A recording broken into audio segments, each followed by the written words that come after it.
لا حول ولا قوة إلا بالله العلي العظيم. أعوذ بالله من الشيطان اللعين الرجيم. بسم الله الرحمن الرحيم. الحمد لله الذي علا في توحده ودنا في تفرده وجلى في شانه وعظم في أركانه وقهر جميع الخلق بقدوته وبرهانه. الصلاة والسلام على أشرف الأنبياء والمرسلين حبيب الله العالمين مولا ومولى الثقلين جد الحسن والحسين مولانا أبي القاسم محمد. اللهم صل على محمد وآل محمد وعلى أهل بيته الطيبين الطاهرين المعصومين المظلومين المنتجبين لا سيما بقية الله في الأرضين واللعنة الدائمة الباقية العاجلة على أعدائهم ومنكري فضائلهم وغاصبي حقوقهم ومخربي شريعتهم أجمعين من الآن إلى يوم الدين. أما بعد فقد قال الله الحكيم في محكم كتابه بسم الله الرحمن الرحيم. لقد جاءكم رسول من أنفسكم عزيز عليه ما عنتم حريص عليكم بالمؤمنين رؤوف رحيم. صدق محمد. اللهم صل على محمد وآل محمد.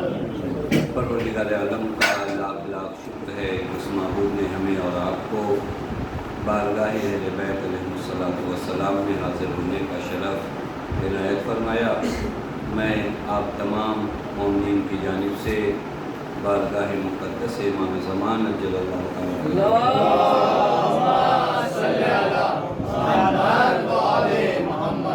تہنیت اور تبلیغ پیش کرتا ہوں. اسی طرح اپنی جانب سے آپ تمام حضرات کی خدمت میں مبارکباد پیش کرتا ہوں. میرے دوستوں اور عزیزوں، تقریباً دو مناسبت اہم ہے. ایک معصومین کی ولادت کی مناسبت ہے اور ایک مناسبت اس تعمیر کی مناسبت ہے. میں آپ کی خدمت میں عرض کروں کہ جب مساجد خدا کی تعمیر ہوتی ہے تو وہاں پر قرآن نے اگر غور کریں آپ تو قرآن نے کنڈیشن بیان کی ہے، شرائط بیان کی ہے کہ مساجد اللہ کو تعمیر کون کرے گا. قرآن مجید کی آیت نمبر 17 سورہ توبہ یا 18 غالباً آیت نمبر 18 ہے سورہ توبہ کی، جہاں پر ارشاد ہوتا ہے انما یامر مساجد اللہ. مسجدوں کو آباد کون کرے گا؟ 4 کوالٹی قرآن نے ابتدا میں بتائی. من آمن باللہ، پہلا کام اس کا یہ ہوگا کہ وہ خدا پر ایمان رکھتا ہوگا. یعنی ہر کوئی مسجدوں کو آباد نہیں کرتا. مسجدوں کو آباد کرنے والوں کے اندر چند کوالٹی ہوتی ہے. من آمن باللہ والیوم الآخر، قیامت اور خدا پر ایمان رکھتا ہوگا. اسے آسان زبان میں اگر آپ کہیے تو مبدا اور معاد پر عقیدہ ہوگا. پہلا کام مسجدوں کو آباد کرنے والوں کی کوالٹی یہ ہوگی کہ مبدا یعنی خدا پر، قیامت یعنی معاد، دونوں پر اس کا ایمان ہوگا.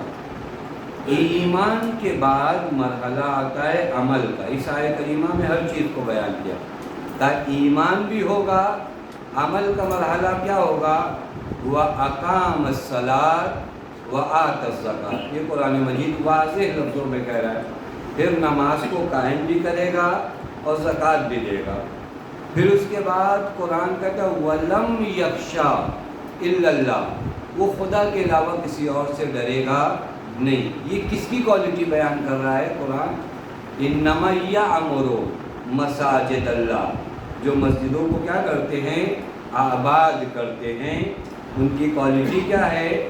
کہ وہ خدا پر ایمان رکھتے ہیں، وہ قیامت پر ایمان رکھتے ہیں، وہ نماز کو قائم کرتے ہیں، وہ زکوٰۃ ادا کرتے ہیں۔ اگر آپ یہاں پر میں رکنا نہیں چاہتا، فقط تبرکاً اس آیت کو پڑھ دیا، وہ کرنا ذکر کچھ اور کرنا ہے۔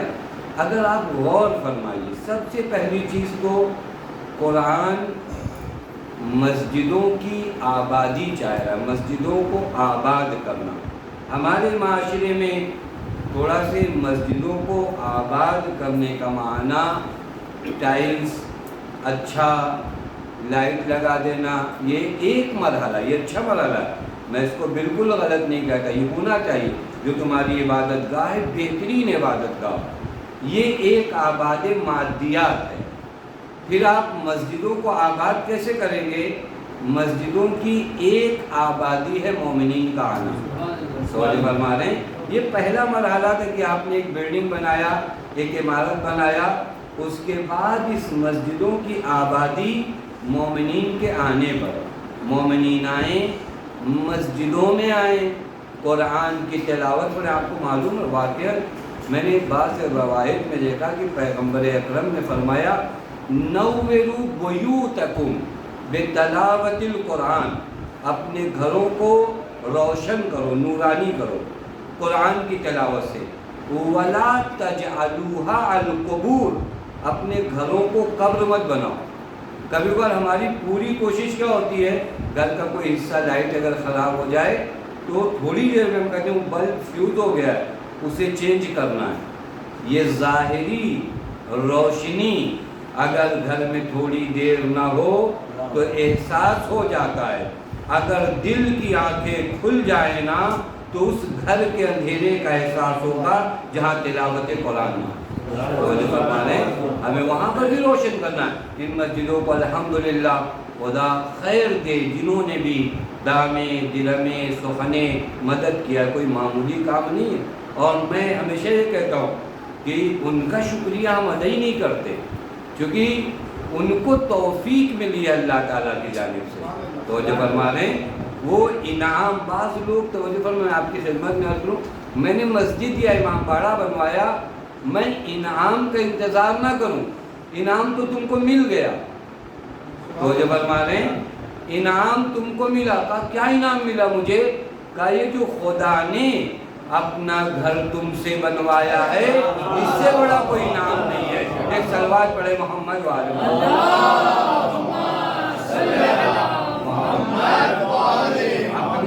جس کے ارادہ کن فیکن ہو۔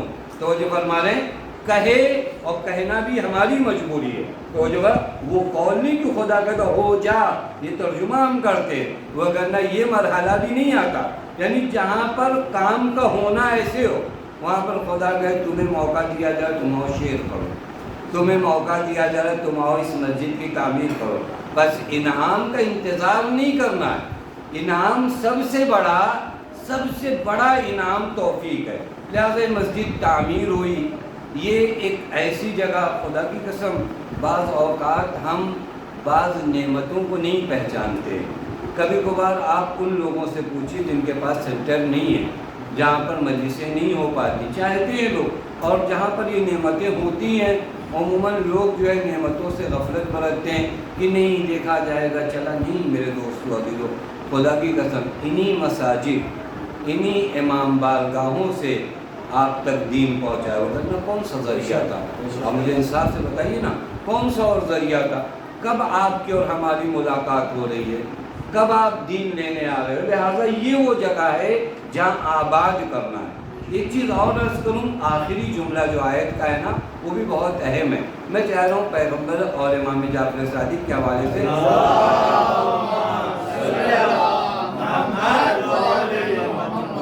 قرآن یہیں پر ان لوگوں کو ایک درس بھی دے رہا ہے جو لوگ نیک کام کرتے ہیں۔ دیکھیے، نیک کام کرنا ہنر ہے، نیکی کو بچانا اس سے بڑا ہنر ہے۔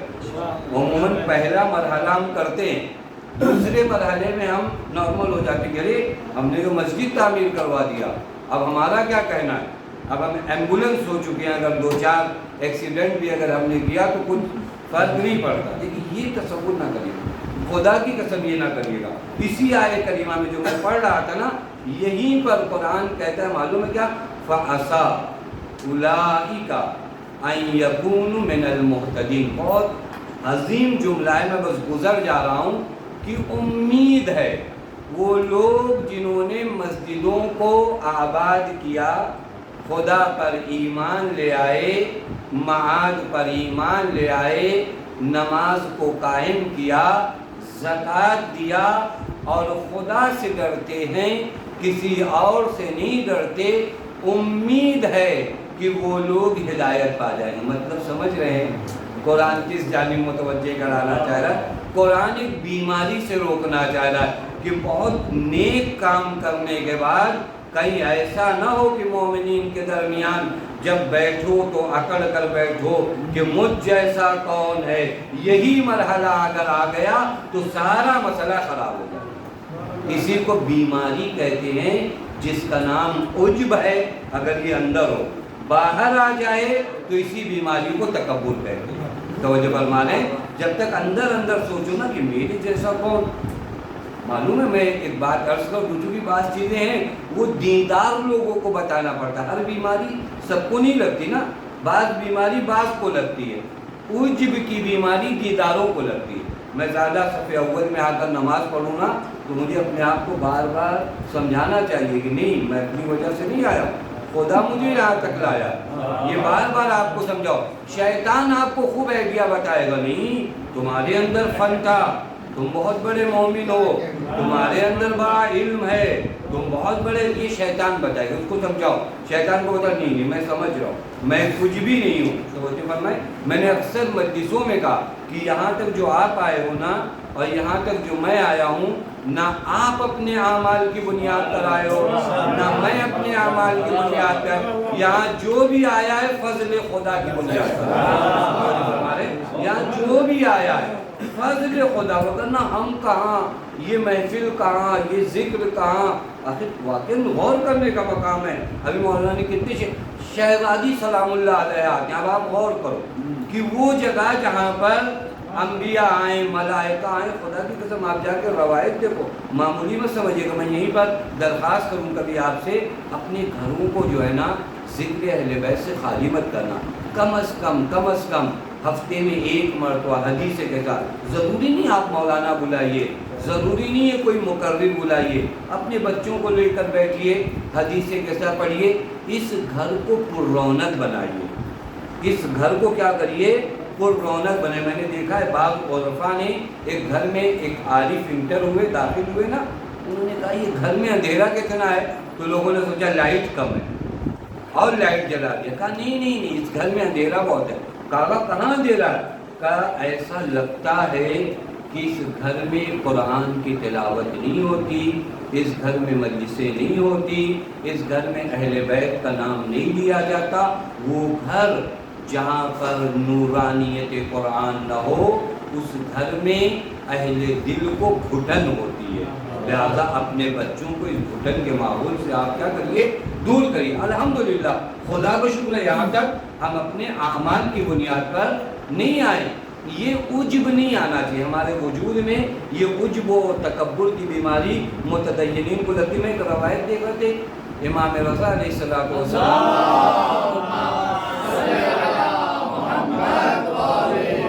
جن کا نام تاریخ میں احمد بزنتی لکھا ہے، امام عالی مقام نے اپنے غلام کو بھیجا اور اپنی خاص سواری دے کر بھیجا، کہا جاؤ احمد بزنتی کے پاس اور ان سے کہو کہ اگر ان کے پاس وقت ہو تو ہم سے ملاقات کو آئیں۔ امام نے اپنی خاص سواری ان کے گھر بھیجا اپنے غلام کے ساتھ۔ احمد بزنتی کے پاس یہ امام کا غلام پہنچا، کہا امام نے فرمایا ہے کہ اگر آپ کے پاس وقت ہو تو امام سے ملاقات کر لیں۔ آپ کیسی بات کرتے ہو، اگر مولا بلائیں تو اس سے بڑا کام میری زندگی میں اور کیا ہوگا۔ باہر نکلے تو دیکھیں حضرت کی وہ خاص سواری جس پر خود مولا سوار ہوتے تھے، کہا یہ کس کے لیے بھیجا؟ کہا تمہارے لیے بھیجا۔ کہا میرے لیے؟ کہاں؟ اس سواری پہ سوار ہوئے، مولا کے گھر آئے. اب دیکھیں ہے شخص بہت عظیم ہے، معمولی نہیں. میں یہیں پر بات کو اس کو ختم کروں گا اور سیرت پیغمبر تک آنا چاہتا ہوں. بس ایک درس تھا جو ضروری تھا، اپنے آپ کو بھی سمجھایا جائے، آپ کو بھی سمجھایا جائے. امام عالی مقام کی سواری پہ سوار ہو کر امام کے گھر پہنچے. اب جب امام کے گھر پہنچے تو امام نے ان سے باتیں کرنا شروع کی. اتنی دیر تک باتیں کی کہ رات کے کھانے کا وقت ہوا. مولا نے فرمایا احمد بسنتی اگر تم چاہو تو آج ہمارے ساتھ کھانا کھاؤ، کیا تمہیں اس کی خواہش ہے؟ کہ مولا اس پاک دسترخوان پہ بیٹھنے کا کس کو موقع ملے گا؟ امام وقت کا دسترخوان ہو اس پہ بیٹھنے کا موقع ملے، کون اس کو؟ ہم تو امام رضا علیہ السلام کے روزے کی روٹی کو کس قدر عقیدت سے دیکھتے ہیں، وہاں امام عالی مقام کا دسترخوان کا مولا اس سے بڑا شرف میرے لیے کیا ہوگا؟ امام کے ساتھ غذا تناول کیا. اس کے بعد امام نے فرمایا احمد بزنتی اگر تم رکنا چاہو تو آج کی رات ہمارے گھر میں رک جاؤ. تو مولا اس گھر میں جہاں وحی نازل ہوتی ہو، جہاں پر ملائکہ کا آنا جانا ہو، انبیاء کا گھر، ائمہ کا گھر مختلف الملائکہ ہوتا ہے. مختلف الملائکہ کا بھی معنی ابھی واضح نہیں ہوا ہے. ہم کہتے ہیں ملائکہ، دیکھیں مختلف عربی میں معلوم ہے کہاں کہتے ہیں؟ ایک سڑک ہو ایک جگہ ہو جہاں سے ایک دو آدمی گزرتے اس کو مختلف نہیں کہتے. جہاں پر لگاتار آنا جانا ہو اس کو کہتے ہیں مختلف. اہل بیت کا گھر مختلف الملائکہ ہے، یعنی ایک فوج آتی ہے دوسری فوج ملائکہ کی جاتی ہے. مولا یہاں مجھے رکنے کو آپ کہہ رہے ہیں، میرے لیے اس سے بڑا شرف کیا ہے؟ امام نے فرمایا وہ میرا بستر جس پر میں آرام کرتا ہوں احمد بزنتی کے لیے بچھاؤ. بڑی بات ہے واقعا، آدمی رو پڑے کہ مولا اس قدر نوازیں گے. امام نے اپنا بستر بچھوایا اور پھر اس کے بعد امام آئے. امام نے پوچھا کوئی کمی تو نہیں رہ گئی؟ مولا اس سے عظیم میرے لیے اور کیا ہو سکتا ہے؟ آپ نے اپنی سواری بھیجی، آپ نے اپنے گھر بلایا، کھانا کھلایا، رات میں رہنے کی اجازت فرمائی. یہ کہہ کر امام مڑے لوٹنے کے لیے. احمد بزنتی کے دل میں ایک بات آئی، وہی میں آپ کی خدمت میں عرض کرنا چاہ رہا تھا. احمد بزنتی نے سوچا کہ اس روئے زمین پر مولا کا مجھ سے بڑا چاہنے والا کوئی اور نہیں ہے. اتنا دل میں بات آئی، مولا دوبارہ لوٹے کہ اب تک ٹھیک تھا، اب یہ بات جو دل میں آئی ہے یہ غلط ہے. تو میں کس جانب آپ کو لے جانا چاہ رہا ہوں؟ کبھی توفیقات ملے نا تو ان توفیقات کی وجہ سے دیگر مومنین کو حقیر مت جاننا. مومن وہ ہے جو خود کو سب سے حقیر جانتا ہو. توجہ فرما رہے ہیں، ایک عام آدمی ہو سکتا ہے میرے بغل میں ایک آدمی نماز پڑھے اور بہت سی چیزیں اللہ اکبر اور تکبیر صحیح بھی نہ کہے اور مجھے لگے ارے یہ نماز پڑھ رہے، میں تو کہتے ہیں پتہ نہیں اس کی وہ جلد بازی والی نماز جو ہے کتنی عظیم ہو، میری بہت قرات والی نماز میں ریاکاری آ کر اسے نہ جانے کہاں لے جائے. بات سے بعض اوقات ہوا ہے، ایک مرد وقت نے ایک شخص کو دیکھا کہ وہ نماز پڑھنے آیا اور جلدی ہوتا ہے کبھی کبھار ہمارے جوان پتہ نہیں کب تکبیرۃ الاحرام اور کب ایسی نماز پڑھ کے جانے لگا. تھا کہاں جا رہے کیا کر رہے تھے؟ تو ان کو لگا کہ یہ کہے گا نماز پڑھ رہے تھے. تو اس نے نہیں کہا میں نماز پڑھ رہا تھا، اس نے کہا حاضری دینے آیا تھا. توجہ فرما رہے ہیں، یہ بھی اہم مرحلہ ہے. معلوم ہے ان آیت اللہ نے کہا یہ عرفان ہے، کیونکہ ہم کہاں اور خدا کی عبادت کہاں. ہماری نماز ہے. توجہ فرما رہی یہ نمازی نہیں ہے. اور بعض علماء تو فرماتے ہو نماز کے بعد جو استغفار کرتے ہو نا وہ بھی اسی نماز کی وجہ سے، جو پڑھا ہے اس کی بھی توبہ کر لو ایک مرتبہ. توجہ فرما رہے جو پڑھا ہے اس کی بھی توبہ کرو، چونکہ تم باتیں کسی سے کر رہے ہو، دیکھ کہیں رہے ہو. اگر میں اس بچے سے بات کروں نا اور دیکھوں چھت کی طرف تو یہ بھڑک جائے گا. مولانا اگر بات مجھ سے کر رہے ہو تو دیکھو میری طرف. ہم کہتے ہیں الحمدللہ رب العالمین، دماغ ہے آفس میں. توجہ فرما دیں، بس بات خدا سے کرتے ہیں، دیکھتے اپنے اقتصادیات کو ہے. یہ نماز وہ تو خدا کا فضل ہے، خدا کا فضل ہے. اور یہیں پر ایک بات اور عرض کر دوں کہ جب اتنی کمزور نماز ہونا تو اسے اول وقت پڑھو. توجہ فرما دیں، اسے کیا کرو؟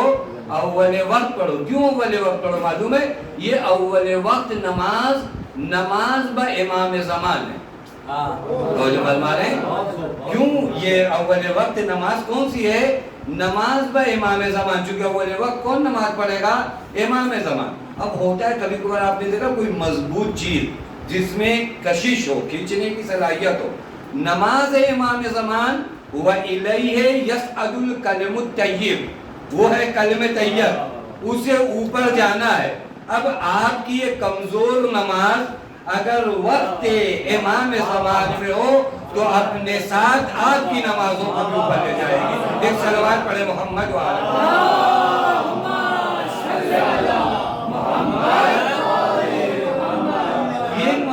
مسجد کی آبادی کا مسئلہ جو عرض کیا کہ مسجد کو آباد کرنے کا معنی یہ ہوتا ہے کہ ہم آئیں نماز پڑھیں اور کوشش کریں، خدا کی قسم کوشش کریں اول وقت نماز پڑھیں. میں نے خود دیکھا آغا بہجت کے تاریخ سیرت میں اور ان کی زندگانی میں دیکھا کہ ایک ساتھ تھے. ہوتا ہے کبھی ہم لوگ بڑے بڑے فارمولے مانگتے ہیں نا اور آسان چیزوں کو چھوڑتے ہیں.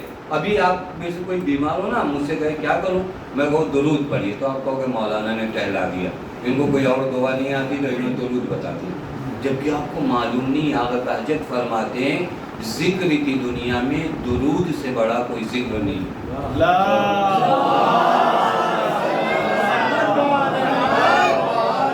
چونکہ ہم کو زبانی یاد ہے تو ہم کو نہیں سمجھ میں آتا. حتیٰ بعض چیزیں بہت چھوٹی چھوٹی چیزیں جو آپ کو یاد ہے صحیح نہیں انجام دیتے. تسبیحات جناب سیدہ ہم لوگ کیسے پڑھتے ہیں، آپ کبھی دیکھو، خدا کی قسم یہ معمولی چیز نہیں ہے، یہ رمز ہے، یہ رمز ہے.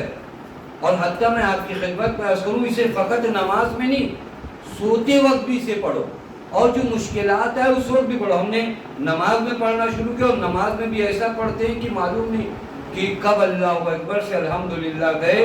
وہ تو بعض بڑے دانے آ کر بتاتے ہیں کہ بس اسٹاپ ہو جاؤ، ہاں نہیں تو آگے چلے جاتے، پھر ریٹرن آنا پڑتا ہے. یہاں غور نہیں کرتے. خدا کی قسم ہماری زندگی کا پرابلم کیا. ابھی آپ دیکھیں کسی سے بھی پوچھے نا کیا ہوا کا وقت نہیں مولانا، آپ کیا کیا بتا رہے ہو. آپ کو تسبیح آرام سے پڑھے، پہلے تو نماز پڑھے آرام سے، پھر تسبیح پڑھے آرام سے، تو اور کوئی زندگی میں کام ہے یا نہیں کام ہے. ہمارے پاس ٹائم نہیں. معلوم ہے ٹائم کیوں نہیں ہے؟ کیونکہ نماز صحیح نہیں پڑھتے. نماز صحیح پڑھو، تسبیح صحیح پڑھو، خدا تمہارے وقت کو مبارک کرے گا. وقت میں برکت کہاں سے آتی ہے؟ جب ان کاموں کو صحیح کرو. دیکھو بعض بزرگوں کو اگر دیکھو نا، خواجہ نصیر الدین طوسی، آپ نے نام سے علماء تشریف فرمائے، ان کو معلم بشر کہتے ہیں. کیا کہتے ہیں؟ معلم بشر. علماء کی زبان میں یہ وزیر بھی تھے. علم کلام ہو، علم فقہ ہو، علم منطق ہو، علم فلسفہ، علم عرفان، حرف آخر، خواجہ نصیر الدین طوسی. معلوم ہے دن بھر میں کتنا پارہ قرآن پڑھتے تھے؟ 15 پارہ قرآن، 15 جز. اب آپ کہیں وہ فری تھے، اب لوگ فری نہیں ہیں. وہ فری کیوں تھے معلوم ہے؟ قرآن پڑھ کے فری تھے. ہم قرآن نہیں پڑھتے تو ہمارا وقت غیر مبارک ہو جاتا ہے. جو قرآن پڑھتے ہیں اللہ ان کے وقت میں برکت دیتا ہے. وقت میں برکت آ جائے تو سالوں کا کام آدمی لمحوں میں کرتا ہے. اب وہ کام ہی نہیں کرتے جہاں سے وقت میں برکت ہے. یہ ایک مرحلہ تھا جو ہمیں یاد رکھنے کی ضرورت ہے. میں نے جس آیت کریمہ کو سرنامہ کلام قرار دیا چونکہ جشن صادقین ہے، میں چاہ رہا ہوں کہ ایک کچھ باتیں آپ کی خدمت میں فقط اسی آیت سے، حالانکہ اس آیت پر گفتگو اچھی خاصی کی جا سکتی ہے، لیکن اگر آپ غور فرماؤ نا، عظمت پیغمبر آپ کو کوئی نہیں بتا سکتا کائنات میں سوائے قرآن کے یا نبی کی آل کے. بقیہ کون کیا جانے کہ حقیقت کیا ہے. خدا کی قسم حقیقت نور محمدیہ کسی کے بس کی بات نہیں ہے کہ آپ کو آ کر بتا دے. بعض روایات میں بعض ایسے جملے ہیں کہ واقعاً ابھی تک ہم نہیں سمجھ پائے کہ مسئلہ کیا. یہ خانہ کعبہ کو آپ دیکھتے چوکور ہے نا، خانہ کعبہ چوکور ہے. معصوم سے کسی نے پوچھا یہ چوکور کیوں ہے، 4 ضلع کیوں ہے؟ معصوم نے فرمایا خانہ کعبہ جسم ہے، اس کی روح بیت المعمور ہے. جس طرح ایک ہمارا جسم ہوتا ہے، ایک ہماری روح ہوتی ہے. جسم اور روح میں مناسبت اور سملیرٹی کا ہونا بہت ضروری ہے. اسی لیے بعض اوقات کہا جاتا ہے بعضوں کی شکل جو ہے وہاں پر بدلے گی، وہ بندے کی اسی لیے، چونکہ درندگی اگر روح میں ہے تو یہ جسم کو کیا ہونا ہے، وہی درندہ صفت بننا ہے، یہ جسم اور روح کی سملیرٹی ہونا چاہیے۔ کا خانہ کعبہ جسم ہے، روح کون ہے؟ بیت المعمور، اور بیت المعمور چونکہ 4 ضلع پہ ہے لہذا خانہ کعبہ 4 ضلع ہے۔ خود سوال، بیت المعمور کیوں 4 ضلعی ہے؟ تو یہ فرما رہے ہیں 4 ضلع بیت المعمور کا کیوں ہے؟ کا عرش اس کے لیے روح ہے، بیت المعمور جسم ہے عرش کے لیے۔ سسٹم ملائیے، کعبہ جسم ہے، بیت المعمور روح، بیت المعمور جسم، عرش جو ہے روح کا۔ یہ عرش 4 ضلعی کیوں ہے؟ کا رکن توحیدی 4 ہے۔ وہ رکن توحیدی کیا ہے؟ تسبیحات 4، سبحان اللہ والحمدللہ ولا الہ الا اللہ واللہ اکبر، یہ رکن توحیدی روح ہے عرش کے لیے، عرش روح ہے بیت المعمور کے لیے، بیت المعمور روح ہے کعبے کے لیے۔ وگرنہ خدا ایک اینٹے کے قریب آپ کو چکر تھوڑی نہیں لگوائے گا، ایک جسم اینٹے نہیں، روح ہے جو کعبے کی، وہ بیت المعمور، بیت المعمور کی جو روح ہے وہ عرش، عرش کی جو روح ہے رکن توحیدی کا، رکن توحیدی کی روح کا نام کیا ہے؟ فرمایا خلق عظیم پیغمبر، اس رکن توحیدی کا نام ہے۔ کیا معنی کیا جائے؟ خدا کی قسم اس سے آگے میں خود نہیں جانتا کہ اس سے آگے کیا معنی کرو، کہ وہ خلق عظیم پیغمبر کیا ہے، وہ ارکان توحیدی کے لیے روح کیا ہے، بس اتنا سمجھ میں آتا ہے جب امام سجاد نے فرمایا نا انا ابن مکہ انا ابن منا انا ابن صفا والمروہ، تو لوگوں کو سمجھ میں نہیں ہے مولا نے کیا فرمایا، میں مکے کا بیٹا ہوں، میں مینا کا بیٹا ہوں۔ حقیقت میں امام بات کر رہے تھے روح مکہ کی، روح مینا کی، کہ میں اسی محمد کا بیٹا ہوں جو روح کعبہ بھی ہے، جو روح صفا بھی ہے، جو روح مروہ بھی ہے۔ ایک صلوات پڑھے محمد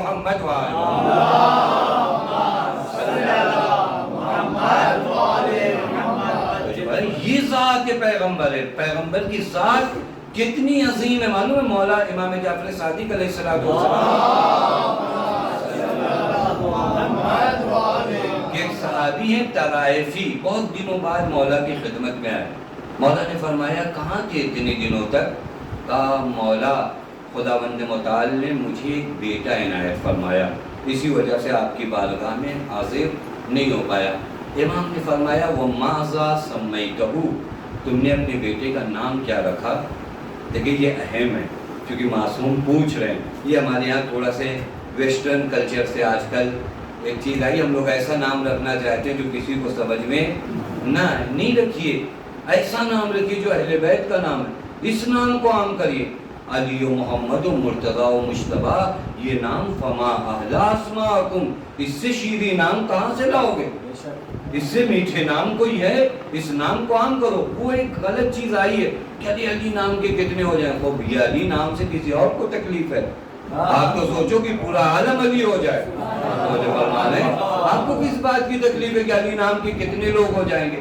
یہ تو کچھ اور لوگ تھے جو علی نام کو نہیں چاہتے تھے، ہم تو یہ ہیں کہ علی نام ہم چاہتے پورا عالم علی نام کا ہو جائے، پورا عالم محمد نام کا ہو جائے، پورا عالم حسین نام کا ہو جائے۔ بس اپنے بچوں کو اس ٹریک سے مت ہٹائیے، حق بنتا ہے، ماں باپ کے حق میں سے ایک حق یہ ہے کہ ایحسن اسمہ، اپنے لال کا، اپنے بیٹے کا، اپنی بیٹی کا اچھا نام رکھے۔ اب مجھے انصاف سے بتائیے اچھے ناموں میں اہل بیت کے ناموں سے کوئی نام اچھا ہے؟ نہیں ہے۔ امام نے پوچھا ماذا سمیتہ، تم نے اپنے بیٹے کا نام کیا رکھا؟ روایت کا جملہ اس نے کہا مولا وسمیتہ محمد، میں نے اپنے بیٹے کا نام محمد رکھا۔ اب روایت کہتی فرفع، مولا اپنا سر جھکانے لگے، فوضع، مولا اپنی سر کو جھکاتے جاتے تھے اور کہتے تھے محمد محمد محمد، 3 مرتبہ امام نے محمد فرمایا اور اتنا سر جھکایا کہ قریب تھا آپ کی پیشانی زمین پہ لگ جاتی اور فرماتے تھے میرے ماں باپ آپ پر فدا ہو جائیں، میں آپ پر فدا ہو جاؤں۔ عظمت پیغمبر کو دیکھو، جب ایک معصوم کے سامنے نام محمد آتا ہے تو امام اپنے سر کو جھکا دیتے۔ یہ عظمت پیغمبر، یہ عظمت پیغمبر۔ وہ رسول آپ کو ملا ہے، دعاؤں میں ہے، بعض دعاؤں میں کہ تم خدا کا شکر ادا کرو۔ دعا ہے الحمدللہ الذی جعلنی من امت محمد صلی اللہ علیہ وآلہ وسلم، کہ خدا کی تعریف ہے کہ اس نے ہمیں امت محمد سے قرار دیا۔ یہ نعمت دیا ہے اللہ نے آپ کو، یہ معمولی چیز نہیں ہے۔ جہاں پر اولو العزم انبیاء، میں روایت پڑھ رہا ہوں آپ کی خدمت میں، جناب موسیٰ و جناب عیسیٰ علی نبینا و آلہ علیہ السلام اولو العزم انبیاء میں سے ہیں۔ جب نور محمدیہ کی عظمت کو ان دو عظیم نبیوں نے دیکھا تو کیا فرمایا؟ اے میرے اللہ مجھے امت محمد میں سے قرار دے۔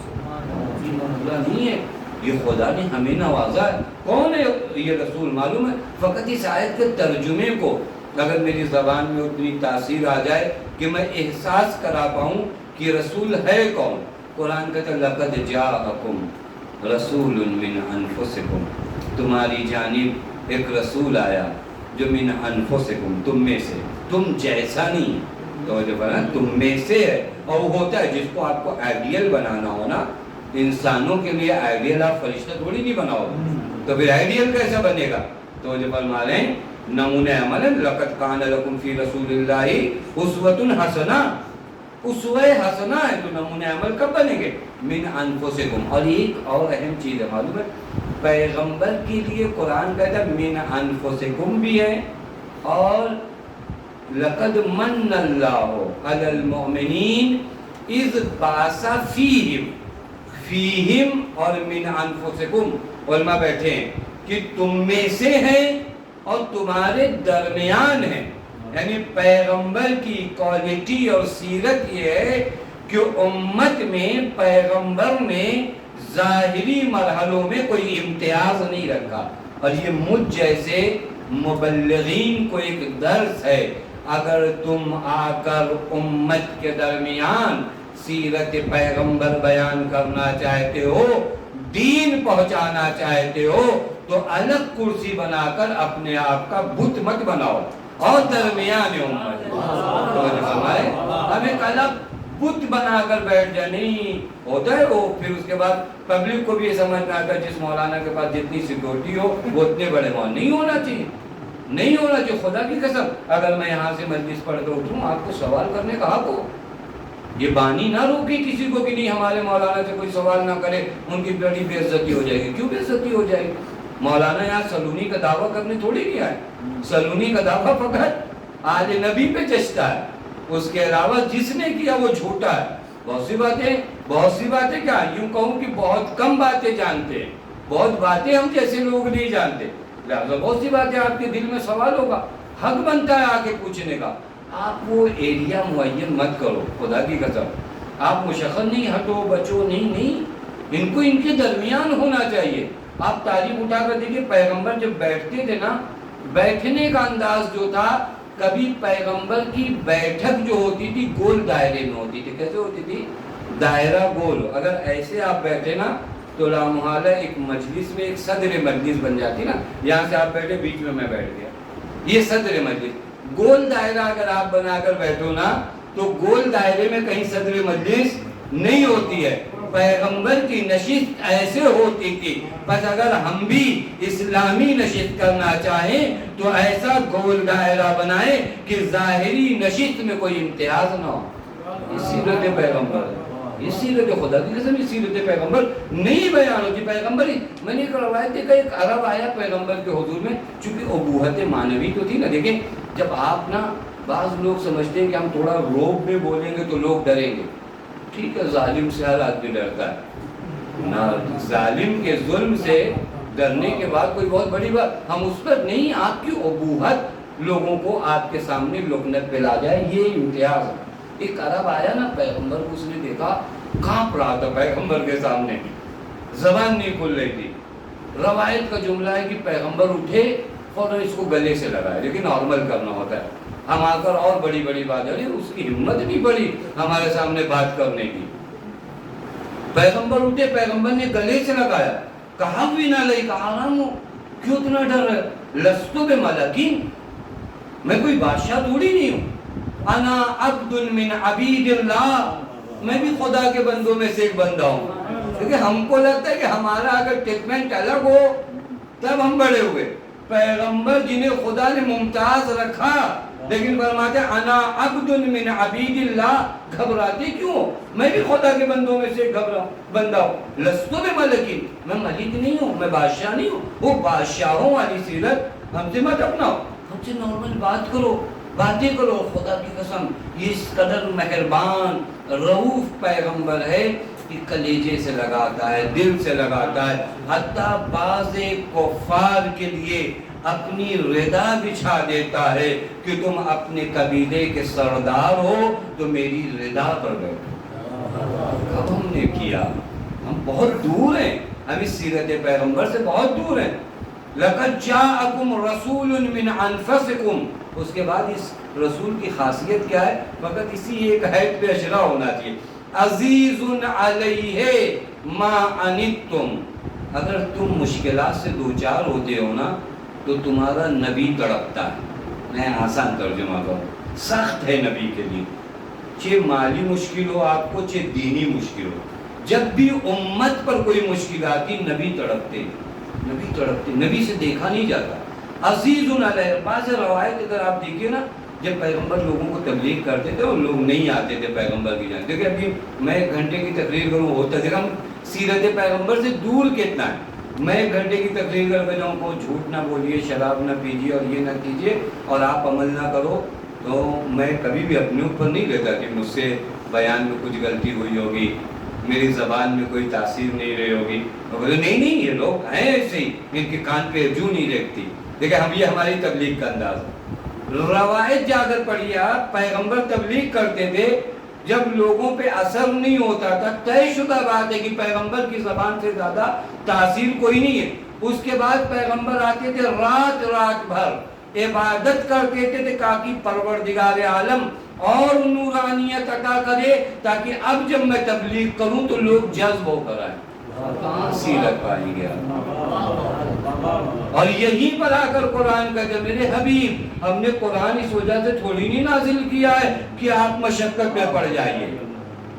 مولانا سمجھے کس قدر رؤوف ہے، عزیز علیہ ما عنتم حریص علیکم۔ عجیب ہے واقعاً، حریص ہمارے یہاں نیگیٹو لفظ بولا جاتا ہے اردو میں، لیکن عربی میں اگر کسی چیز کو بہت زیادہ چاہو نا اس کو کہتے ہیں حریص۔ پیغمبر تمہاری ہدایت میں حریص ہے۔ کہیں دیکھا ہے آپ نے جسے ہدایت دینا ہو وہ بھاگ رہا ہو اور جسے لا کر نجات دینا وہ رو رہا ہو؟ پیغمبر کے ساتھ بالکل مسئلہ ایسا تھا، نجات پیغمبر کو دینا تھا، یعنی جس کو جو ڈوب رہا ہے اس کو نکالنے کے لیے ڈوبنے والے کو ریکویسٹ کرنا ہے نا، یہاں جو نکال رہا ہے وہ ریکویسٹ کر رہا ہے آ جاؤ۔ میں نے دیکھا جنگ بدر میں، روایت میں ہے کہ جنگ بدر میں کچھ لوگوں کو قیدی بنا کر پیغمبر کے سامنے لایا گیا، تو ایک شخص تھا جو پیغمبر کا جانی دشمن تھا، اس کے بھی ہاتھوں میں رسن باندھی ہوئی تھی۔ پیغمبر نے جب اسے دیکھا نا تو پیغمبر مسکرائے، تو آدمی اپنے ہی حساب سے سوچتا ہے نا، اس کو لگا کہ اچھا ہاں آج جیتے ہیں تو مسکرا رہے۔ جب پیغمبر سے قریب سے گیا نا کہا مسکرا دیجیے، آج آپ کا دن ہے، اپنی زبان میں کہا جائے، میں اسیر ہوں، آپ مسکرا۔ پیغمبر نے کہا نہیں یہ مسکراہٹ اس وجہ سے تھوڑی نہیں ہے کہ بادشاہوں کی طرح میں مسکرا رہا ہوں کہ میں جیت گیا ہوں، میری مسکراہٹ اس وجہ سے ہے کہ میں تمہیں زبردستی جنت کی طرف لے جا رہا ہوں۔ ارے تم بھاگ رہے ہو، میں لے جا رہا ہوں تمہیں کہاں پر؟ جنت کی طرف، اس وجہ سے مسکرا رہا ہوں۔ تو جب ہماری یہ ذات ہے پیغمبر، یہ ذات ہے پیغمبر، حریص علیکم، حریص ہے پیغمبر۔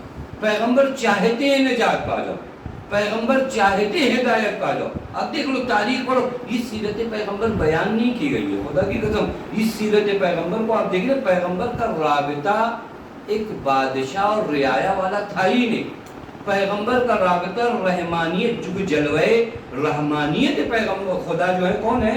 ذات پیغمبر ہے، اور رحیمیت و رحمانیت خدا جہاں تجلی پائے اس ذات کو حقیقت محمدیہ کہتے ہیں۔ لہذا اس رحمانیت پیغمبر کو اگر آپ غور فرمائیے نا، یمامہ پیغمبر کو جب بھی ملتا تھا نا کہتا تھا آپ کو پاؤں گا تو قتل کر دوں گا، آپ کو جہاں میں پاؤں گا وہاں قتل کر دوں گا۔ اور جو اسے پکڑا گیا نا اس کا قبیلہ بھی بہت بڑا تھا، یعنی اتنا بڑا قبیلہ تھا کہ اگر پیغمبر پیسہ مانگتے تو اچھا خاصا پیسہ دیتے۔ جب اسے قیدی بنا کے لائے گا تو پیغمبر نے کہا تمہارے ساتھ 3 کام میں کر سکتا ہوں۔ پہلا کام یہ کہ تمہیں قتل کر دو، چونکہ تم جنگ میں اسیر ہوئے نا، جنگ میں اسیر ہونے والوں کو قتل کر سکتے۔ دوسرا کام یہ کر سکتا ہوں تمہارے ساتھ کہ تمہارے قبیلے کی جانب لوٹا دوں اور ان سے اچھی خاصی رقم لے لوں۔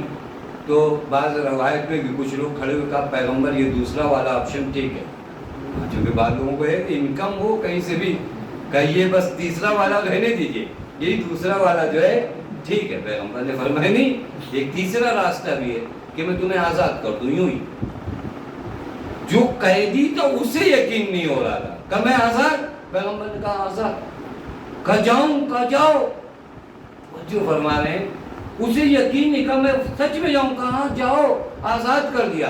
مسجد کے باہر گیا، غسل کر کے آتا کہتا ہے اشہد اللہ الہ الا اللہ واشہد ان محمد، اس طرح دین پھیلا۔ یہ وہ اخلاق کے پیغمبر یہ نہیں پہنچا، کبھی زبردستی نہیں کیا۔ ایک یہودی جوان پیغمبر ہمیشہ یہ کرتے تھے، جو لوگ قیدی آتے تھے نا تو یہ ہوتا ہے، لیکن طاقتوں سے فائدہ اٹھائیے۔ اگر کوئی یہودی انسان کو لکھنا پڑھنا آتا تھا نا تو پیغمبر فرماتے تھے مسلمانوں کو تعلیم دے دو تم آزاد ہو۔ ایک یہودی جوان کو پیغمبر نے جو اسیر پکڑا گیا تھا کہا کہ 10 مسلمانوں کو پڑھاؤ لکھاؤ تم آزاد ہو۔ یہ پڑھاتا لکھاتا تو کچھ دنوں تک پیغمبر نے اسے جب نہیں دیکھا نا، پیغمبر نے پوچھا کہاں ہے وہ؟ کہا رسول اللہ بیمار ہے۔ پیغمبر عیادت کو گئے، وہ مسلمان نہیں ہوا تھا۔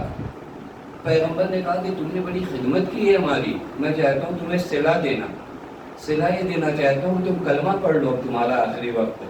یہ جوان بڑی حسرت سے اپنے ماں باپ کی طرف، چونکہ اس کے ماں باپ یہودی تھے، وہ سوچتا تھا کیا کروں، اپنے ماں باپ کی طرف دیکھتا تھا، پھر پیغمبر کی طرف دیکھتا تھا، پھر اسی عالم میں غش آ گیا۔ دوبارہ آنکھ کھلی تو پیغمبر نے فرمایا میں تمہیں صلہ دینا چاہتا ہوں۔ اس نے اپنے ماں باپ کی طرف دیکھا تو ماں باپ نے کہا ہماری پرواہ نہیں کرو، اگر تمہیں کلمہ پڑھنا ہے تو پڑھ لو، یہ نبی فرما رہے ہیں۔ تو مجھے فرما رہے ہیں یہ رابطہ ہے، یہ کیا ہے؟ یہ رابطہ، کوئی زبردستی نہیں، رابطہ پیغمبر، رابطہ رحمانیت ہے۔ وَبِالْمُؤْمِنِينَ رَءُوفٌ رَحِيمٌ، مومنین کی نسبت پیغمبر کیا ہے؟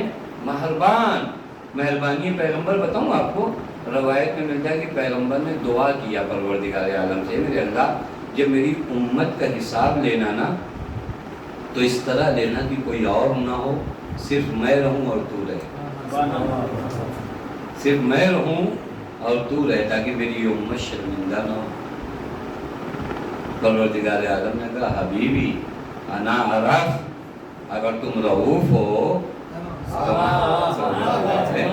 اگر تمہارے وجود میں اتنا رحم ہے تو میں ایسا حساب لوں گا کہ تم بھی نہیں رہو گے، فقط میں رہوں گا۔ یہ مرحلہ، یہ رحمانیت ہے، یہ رحمانی۔ اب آپ دھیرے دھیرے آئیے نا، یہ عشق، تھوڑا سا عشق نبی ایسے ہی پیدا ہوگا کہ اب سمجھیں کہ یہ کس نبی کے ماننے والے ہیں۔ یہ عشق امام آپ دیکھ لیجیے، واقعی ہم نے اپنے امام سے ڈرایا بہت زیادہ، حتی امام سلمان سے بھی ڈراتے ہیں نوجوانوں کو، ان کے وجود میں عشق امام پیدا کریے۔ الامام الانیس الرفیق والاخ الشفیق، یہ جملے کب کہو گے؟ والاخ الشقیق والوالد الشفیق، یہ سب جملے ہم اپنے امام کے لیے، ائمہ امام جعفر صادق علیہ الصلوۃ والسلام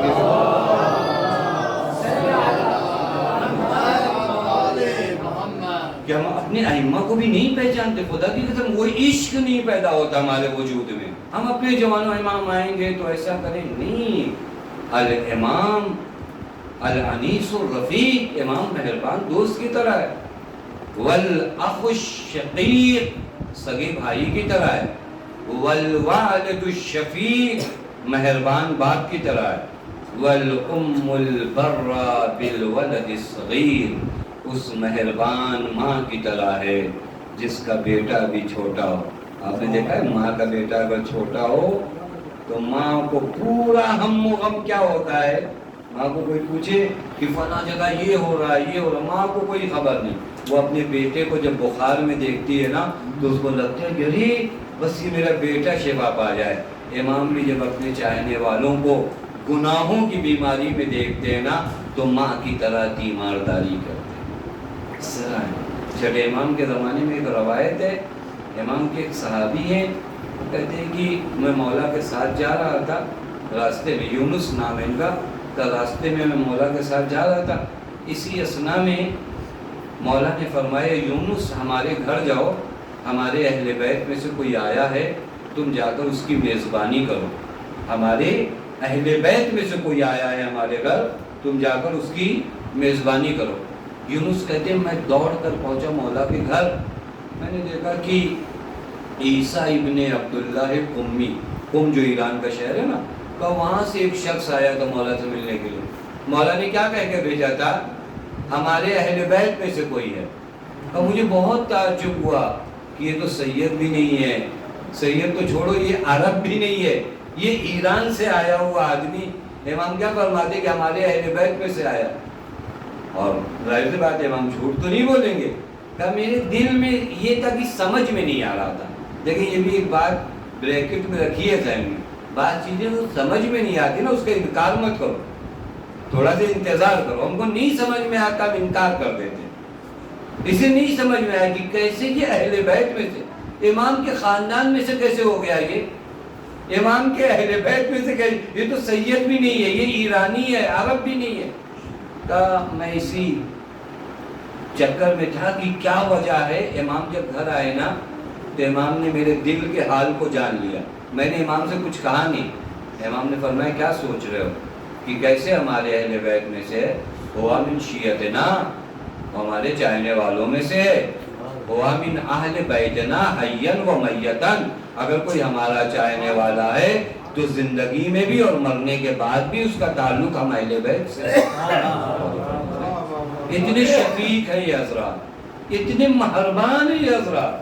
خدا کی قسم ایسے ائمہ کی بات ہم کو نہیں ماننا ہے، ایسے نبی کی بات ہم کو نہیں ماننا ہے، ان سے دستور نہیں پوچھنا ہے. آپ زندگی بتاؤ کہ ہم زندگی کیسے گزاریں، ان سے پوچھئے. معلوم ہے ایک حدیث پڑھوں تبرکاً اپنی جانب سے ہدیہ کروں. پیغمبر کی ایک حدیث ہے، پیغمبر چاہتے ہیں الا اخبرکم اشبہکم بی خلقا، کیا تمہیں میں بتاؤں کہ تم میں سے سب سے زیادہ قریبی میرا کون ہے. ہر آدمی کو آج یہی ہے نا کہ پیغمبر سے سب سے زیادہ قریبی. آپ وہ جملہ وقت نہیں رہ گیا. مولا امام علی اکبر، مولا علی اکبر کے لیے مولا امام حسین نے کیا فرمایا تھا؟ اشبہ الناس برسولک خلقن و خلقن و منطقن. معمولی جملہ نہیں ہے، اس کی وضاحت کا وقت نہیں ہے کہ خلقن و خلقن. خلق یہ خلق یہ ظاہری شکل ہے، خلق وہ باطنی جسے آپ اخلاق کہتے ہو. ایک میری شکل ہے ظاہری، اس میں میرا کوئی اختیار نہیں. وہ جو باطنی شکل بنانا ہے نا اس میں میرا اختیار ہے کہ میں اپنی باطنی شکل کیسے بناتا ہوں، اسی کو کہتے ہیں خلق. پیغمبر فرماتے ہیں تم میں سے سب سے زیادہ میرا شبیہ کون ہے؟ کیا میں بتاؤں؟ لوگوں نے کہا قالوا بلا یا رسول اللہ، ہاں بتائیے تو کون آپ سے سب سے زیادہ شبیہ ہے. دیکھیں یہ سیرت رسول ہے، یہ پیدا کریے سیرت رسول زندہ ہوگی.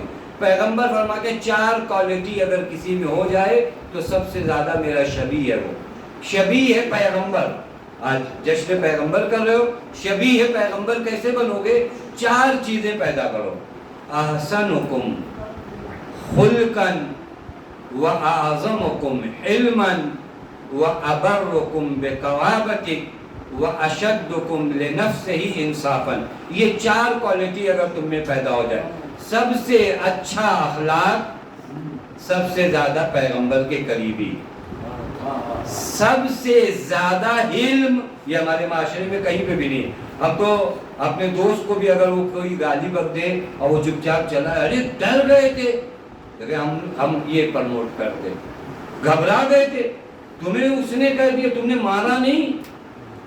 پیغمبر فرماتے علم. علم کا معنی معلوم ہے؟ یعنی غضب کو کنٹرول کرنا.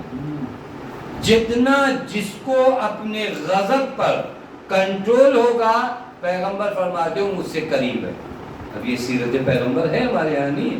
یہ علم اخلاق اور پھر اس کے بعد وَأَبَرُّكُمْ بِقَرَابَتِي تم میں سے جو اپنے رشتہ داروں سے جتنا نیکی سے پیش آتا ہے اتنا میرا قریبی ہے. ہمارے معاشرے میں تو ٹائم بھی نہیں ہے کسی کے پاس. پیغمبر کی رضائی بہن جب آئی ہے نا تو پیغمبر نے ان کے لیے عبا بچھا دیا کہ اس پہ بیٹھی. اور پھر جب پیغمبر کا رضائی بھائی آیا نا تو پیغمبر نے عبا نہیں بچھائی. لوگوں نے کہا دونوں کی کوالٹی تو ایک تھی. کہ یہ جو بہن آئی تھی نا یہ اپنے باپ کا احترام زیادہ کرتی ہے. اس کی فضیلت کیا ہے؟ ہمارے اگر کبھی اس کی فضیلت بیان ہوتی ہے یہ فضیلت ہی نہیں ہمارے لڑکے نے یہ کر دیا. نہیں، اس کی ایک فضیلت یہ بھی بیان کرو کہ وہ اپنے ماں باپ کا احترام کرتے. اس کی فضیلت ہے اور بہت بڑی فضیلت ہے. آخری چیز وہ اشدکم لنفسہ انصافا. اگر پیغمبر کا قریبی بننا چاہتے ہو تو با انصاف بنو. با انصاف کا مطلب کیا ہے؟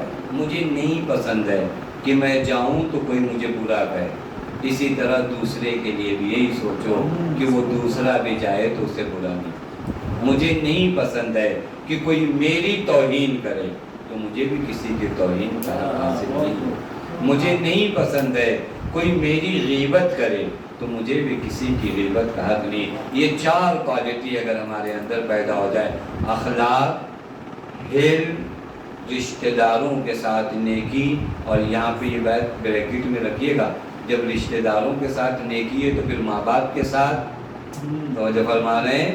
ہاں، یہ کبھی کبھی ہم کو لگتا ہے کہ 2 رکعت زیادہ نماز پڑھیں گے تو ماں کو کچھ بلا بھلا کہہ کے آئیں گے کور ہو جائے گا. کچھ بھی کور نہیں ہوتا. ہاں یاد رکھیے گا، کور وہی ہوگا کہ جب ماں کے قدم کے نیچے گرو گے اور پیر چوم کر معافی مانگو گے تبھی سب مسئلہ حل ہوگا.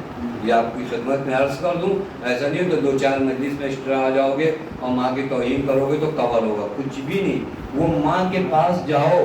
معصومین علیہ الصلوۃ والسلام نے فرمایا تمہاری نجات کا راستہ تمہاری مائیں ہیں، انہیں فراموش نہ کرو. بس ابرکم بقرابتی، اور پھر با انصاف بنو. اے کاش ہم و آپ دعا کریں اور واقعاً اس مبارک جشن میں اللہ تعالیٰ سے کوئی عیدی مانگے تو یہی عیدی مانگے کہ اللہ تعالیٰ ہم سب کو سیرت نبی سے قریب فرمائے. تیرے حق کا واسطہ، آل محمد کے حق کا واسطہ ہمیں جو بیمار انہیں شفاء کامل و عاجل عنایت فرما. تیرے حق کا واسطہ، آل محمد کے حق کا واسطہ ہمیں جو پریشان ان کی پریشانیوں کو دور فرما. تیرے حق کا واسطہ، آل محمد کے حق کا واسطہ ہمیں جو مقبول ان کے قرض غیب سے ادا فرما. تیرے حق کا واسطہ، آل محمد کے حق کا واسطہ ہم سے اس مختصر سی عبادت کو قبول فرما. تیرے حق کا واسطہ، آل محمد کے حق کا واسطہ ہماری قوم کے بچوں کو، جوانوں کو، نوجوانوں کو ترقی عنایت فرما. تیرے حق کا واسطہ، آل محمد کے حق کا واسطہ ہمارے بزرگوں کو، بیماروں کو شفاء کاملہ و عاجلہ عنایت فرما. تیرے حق کا واسطہ، آل محمد کے حق کا واسطہ معبود تمام ان لوگوں کو جس نے اس کار خیر میں شرکت کی ہے انہیں دن دونی رات چوگنی ترقی عنایت فرما. تیرے حق کا واسطہ، آل محمد کے حق کا واسطہ ہمارے والدین کی مغفرت فرما. تیرے حق کا واسطہ، آل محمد کے حق کا واسطہ معبود ہم سب کو حج زارات سے مشرف فرما. تیرے حق کا واسطہ، آل محمد کے حق کا واسطہ معبود تجھے بی بی زینب سلام اللہ علیہ کا واسطہ وارث عدل و انصاف امام زمان کے ظہور میں تاجیل فرما. عوام انصار میں شمار فرما.